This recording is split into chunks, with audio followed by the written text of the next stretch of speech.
अस्माकं परितः भूताः सन्ति यदि त्वं तान् अन्विष्यसि तानि च प्राप्स्यसि। Ghosts are all around us. If you look for them, you will find them. नमस्कार दोस्तों, मेरा नाम है गौरांग रावत और आप सुन रहे हैं कहानी डर की। आज की ये कहानी एक सत्य घटना पर आधारित है जो कि अजीत जी और उनकी वाइफ प्रिया के साथ घटी थी। तो सुनते हैं आज की कहानी अजीत जी के नज़रिए से। ये घटना 2025 की है। मेरी शादी को अभी कुछ महीने ही हुए थे। मैं और मेरी प्रिया हमने दिल्ली में एक नया जीवन शुरू करने का फ़ैसला किया था। नौकरी की वजह से हमें शहर में एक फ्लैट किराए पर लेना था और काफ़ी ढूंढने के बाद हमें अपने ऑफिस के पास ही एक फ्लैट मिला।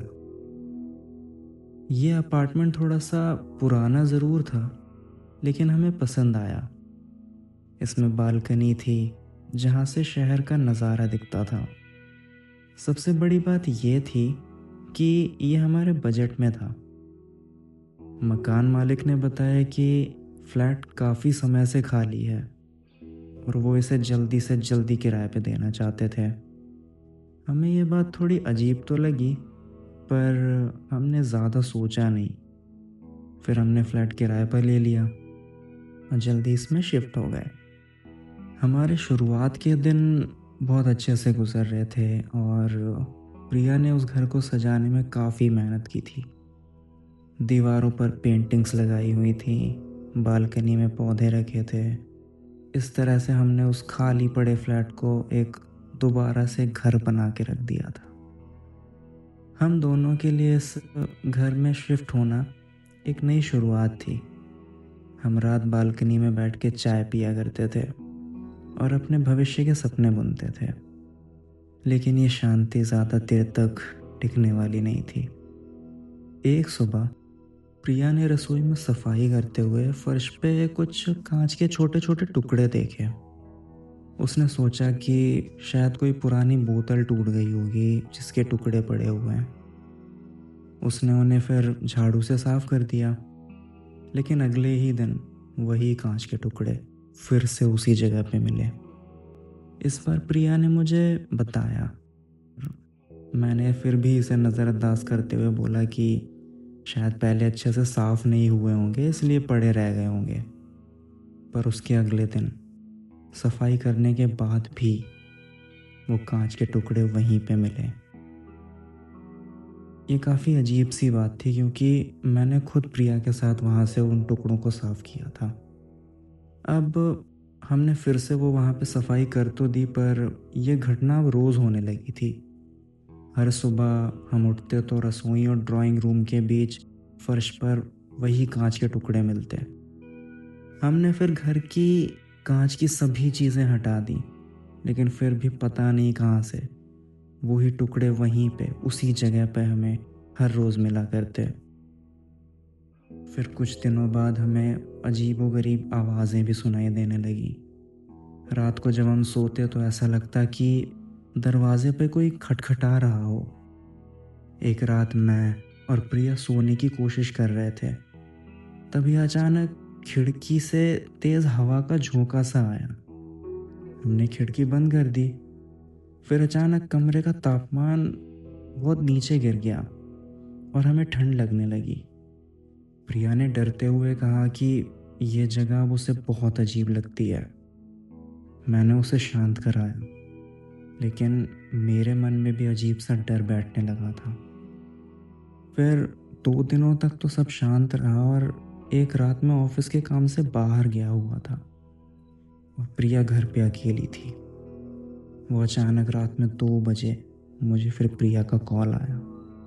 उसने मुझे फ़ोन पे बताया कि उसे ऐसा लग रहा है कि जैसे हमारे घर में कोई घुस आया हो। वो कॉल पे बहुत ज़्यादा डरी हुई लग रही थी। उस रात उसने बताया कि वो सोने की कोशिश ही कर रही थी कि उसे ऐसा लगा कि उसकी चादर को कोई नीचे खींच रहा हो। डर के मारे उसने कमरे से भागकर खुद को किचन में बंद कर लिया था। जब मैं वापस लौटा तो प्रिया बहुत रो रही थी।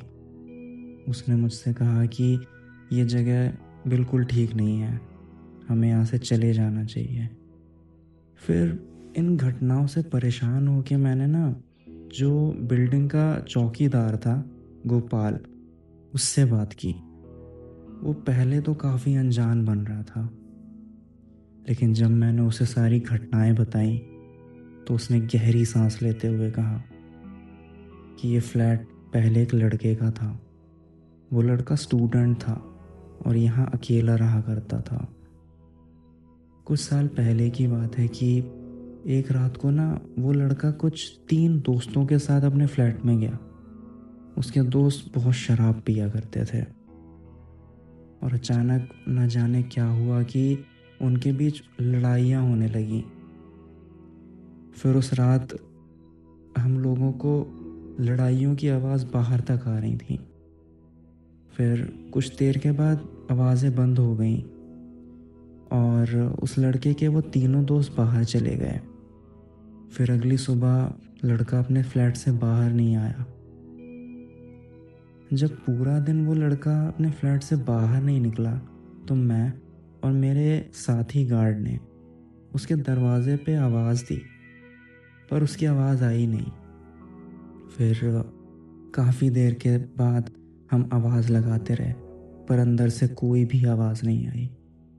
फिर कुछ देर ऐसा हुआ तो हमें डर लगने लगा, तो हमने दरवाजे पर ज़ोर से हाथ मारा और हमने देखा कि वो दरवाज़ा तो लॉक ही नहीं था। फिर जब हम उस फ्लैट के अंदर गए तो ड्राइंग रूम में कांच के टुकड़े पड़े हुए मिले। फिर उस लड़के को ढूंढते हुए जब हम उसके बेडरूम में गए तो हमें उस लड़के की खून से सनी हुई लाश उसके बेड पर मिली। बाद में पुलिस आई तो पता लगा कि उस लड़के के दोस्तों ने कांच की बोतल से मार के उसकी हत्या कर दी थी। गोपाल ने यह भी बताया कि उस लड़के की मौत के बाद इस फ्लैट में रहने के लिए नए किराएदार भी आए थे, पर उन्होंने भी यही सब घटनाओं का जिक्र किया था जिस घटनाओं से हम गुजर रहे हैं। गोपाल की बातें सुनकर मुझे समझ में आया कि मकान मालिक ने इस फ्लैट को इतने कम किराए पे क्यों दिया था। फिर मैं वापस अपने फ्लैट में आया और हमने डिसाइड किया कि हम यहाँ से कहीं और शिफ्ट हो जाएंगे और हम सोने चले गए। फिर रात के करीब 2 बजे अचानक मेरी नींद खुली और मुझे ऐसा लगा कि जैसे मेरे पास कोई खड़ा हो। फिर मुझे ड्राइंग रूम के ना कोने में एक धुंधली सी आकृति दिखाई दी जो एक लड़के की लग रही थी। उस परछाई को देख के मैं अपने बिस्तर से उठा और मैंने लाइट्स ऑन की। फिर वो परछाई अचानक लाइट्स ऑन होते ही पता नहीं कहाँ गायब हो गई। बस फिर अगले ही दिन हमने अपना सारा सामान पैक कर लिया और उस फ्लैट को छोड़ दिया। फिर कुछ दिनों बाद एक नया फ्लैट देखकर हम उसमें शिफ्ट हो गए। उसके बाद हमारे साथ ऐसी कोई भी घटना नहीं घटी। इस घटना को बीते हुए आज कई साल हो चुके हैं, पर इसका अनुभव आज भी हमारी यादों में ताज़ा है। तो दोस्तों, इस कहानी में इतना ही। आशा करता हूँ आपको ये वीडियो पसंद आई होगी, और अगर आपके पास भी ऐसी कोई कहानी है जो आप हमारे साथ शेयर करना चाहते हैं तो आप हमारे मेल आईडी पे हमें मेल कर सकते हैं, व्हाट्सएप भी कर सकते हैं, जिसकी डिटेल्स मैं वीडियो के डिस्क्रिप्शन में दे दूँगा। इसी के साथ मुझे आज्ञा दीजिए। हम फिर लौटेंगे लेकर एक कहानी, डर की।